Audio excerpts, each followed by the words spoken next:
Y'all know how hard it is when you going into a situation like, this person is not going to understand what I'm trying to say. This person's not going to even try to understand.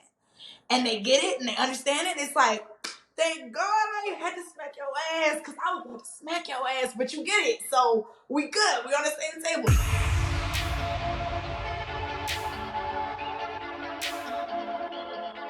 I feel like I always battled with depression from being like the only child, and then also like when my parents got divorced, I always felt like they got divorced because they were stressed from raising a child together. I just always grew up feeling like I needed to be like the best, and I just need to be amazing so that like maybe my parents would get back together.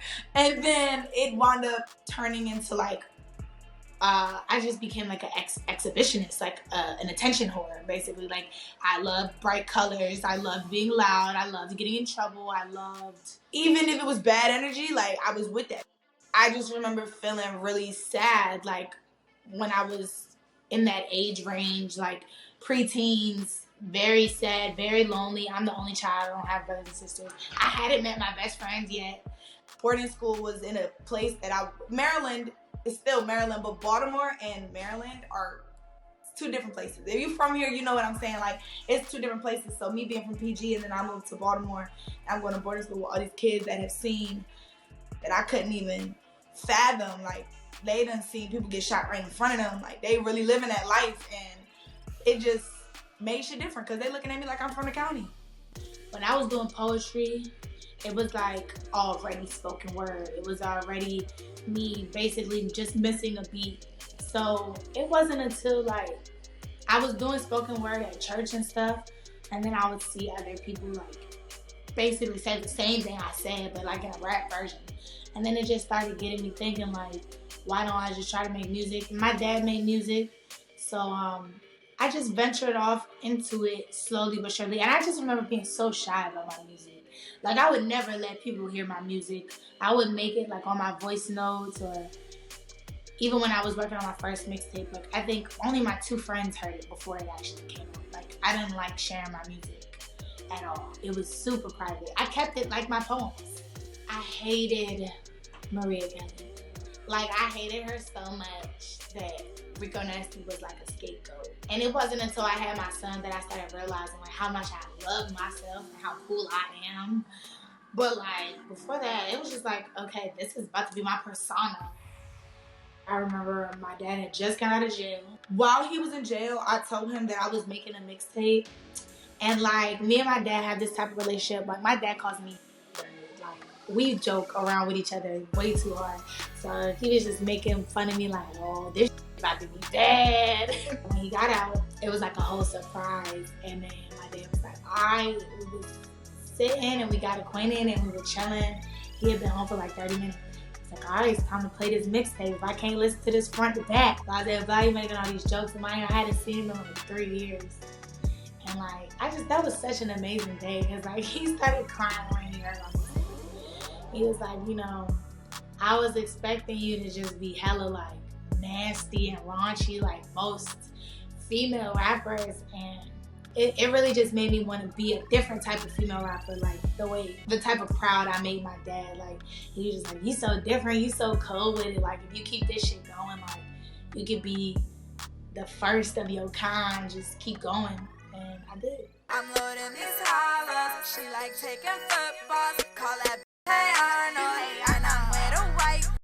When I got the song back from Yachty, this is like one of my favorite like stories to tell, because I feel like every musician coming up, if you are a newcomer, if you're a girl, you know what it felt like when that first big person like gave you a chance. Like, it felt like you were gonna combust. I remember shaking, and I just remember like thinking my life's never gonna be the same after this.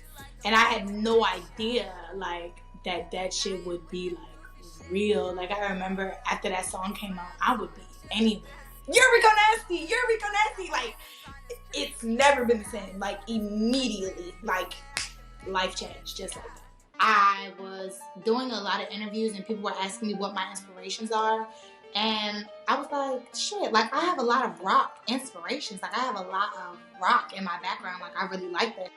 Smiths, I was very depressed when I came across their music, and I came across them, the drums, and Pink Floyd, and they got me through a lot of depressed times, and also Death Cab for Cutie. So this out of all of them, this means a lot to me because I don't really talk about them. They got me through a lot of, and the song on here is I Won't Share You, and Last Night I Dreamt That Somebody Loved Me. Those are my favorite songs of all time. Wow, I'm getting emotional. Rico, this ain't no mother playground. We don't play around. I was wearing wigs, think I'm moving on to braids now. Everything I do, bet she wanna do it too now. Watching how I move, trying to study all the tools, but you can't, you a lame. The grunge initial thing was someone pissing me off. I remember it was a female rapper, she pissed me off, she irritated me, she made me mad.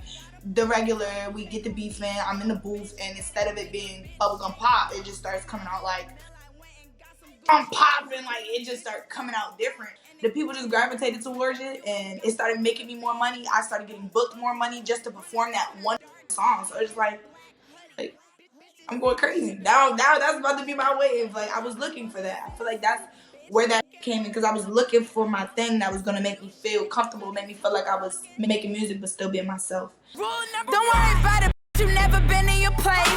Always moving silence, never question your fate. Always checking on your gotta make sure they straight. If I'm getting money, then you know we all gotta play. Since a baby in a tummy, mama knew I was. So I made that song because at the time I just felt like I would either get like really excited about stuff or really mad about stuff in front of people that didn't deserve to see that. So it was just like, that was my song. This is like, seriously, thank God I got to get my point across and I did not have to smack this bitch, because y'all know how hard it is when you going into a situation like, this person is not going to understand what I'm trying to say. This person's not going to even try to understand. And they get it and they understand it. It's like, thank God I had to smack your ass, because I was going to smack your ass, but you get it. So we good. We on the same table. On the way to Coachella. It's f***ing lit. I know you probably think that we're taking a plane, but we're not. We're taking a helicopter. So, you bitches better stay tuned. It's about to be lit. I'm so excited. Being independent was great, but I didn't want that type of thing. I wanted more. I just felt as though like I was already gonna get all the cool stuff that you get independent. Like it was a given. Like people was shouting me out. People wanted me to be in their videos. People like all the stuff that comes with it. I was gonna get it. But was I gonna get like Insecure placements? Was I gonna get like as fast as I did? Fast and Furious soundtrack, certain opportunities that I've gotten, would I have gotten those opportunities as fast and as much as I needed them when I did if I was independent? No.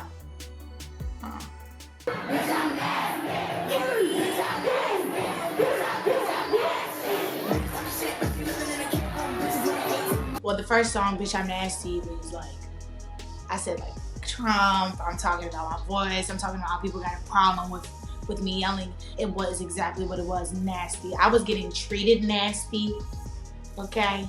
People were being mean as and I just wouldn't take that.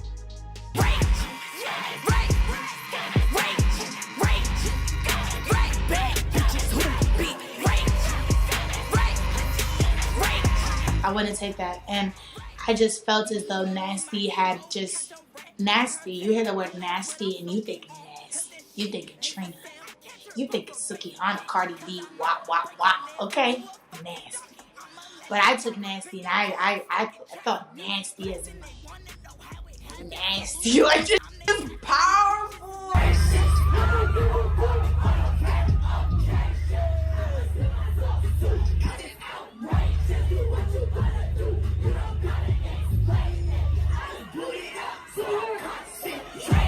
Like, what the, this is nasty. Like, this ain't nasty like, but it's nasty like, my brain, like, what is going on? This is so many flavors. Like, what is this? It's so new. And a lot of times, I named it nasty because whenever you try something new for the first time, that's what it is for you.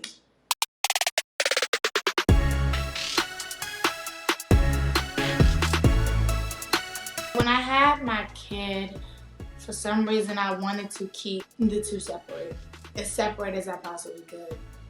I didn't want people to think because I was a mother I couldn't do certain stuff, which is what I feel like they do to a lot of people, whether you're famous or not. They feel like once you're a mom, you can't do this. You can't be seen in certain places once you have a child. Like, the fact that like you could see a person at the club and if they had a baby, it's like, why are you here? That is like weird to me. Like, where are we supposed to go? We're supposed to go under a rock? I just remember like, I'm gonna separate the two. My music and my son, there will be none of that. I will not mention my son.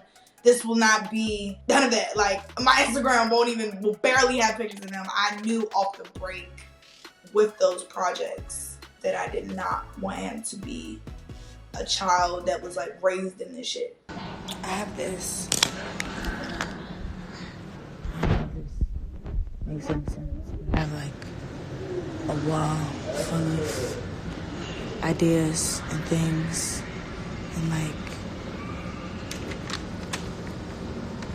pages and pages of shit, whatever. So the album is just gonna be about. I made over a thousand songs for this project, and some of them are dog bad, like horrible. But that's not the point. The point is, like, in making 1,000 songs, I picked some of the best songs that y'all will probably ever hear from me. And that's what I wanted my album to be. I didn't want it to be rushed and, oh, because this person's dropping an album, and this, and you gotta keep up with the times, because all the people that I love, all the musicians I love, they've never tried to keep up with the times.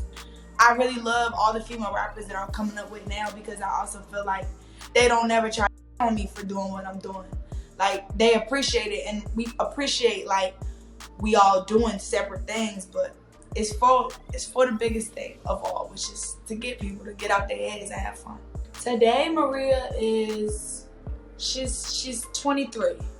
She's 23 and she's just as confused about everything as your regular 23-year-old. I mean, like, I thought that, I said, and that's gonna sound stupid saying, I thought I had it all figured out. I thought it was like, you get a house, you fall in love, you live happily ever after. And I just feel like the older that I get, the more I realize that life is not about settling, and life is not about doing what everybody think you should do.